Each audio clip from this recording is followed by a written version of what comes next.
Łuck. Reprezentacja Polski w piłce nożnej wygrała z reprezentacją Ulandii jakieś tam 7-1. Drągów nad Jewrem. Ulandia w kategorii młodziaków rozgromiła Polskę w hokeju na piasku 5-4.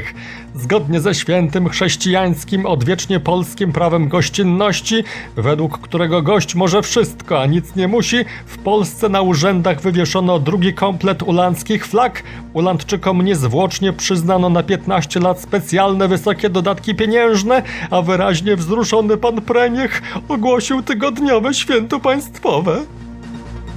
To są wiadomości z przeszłości.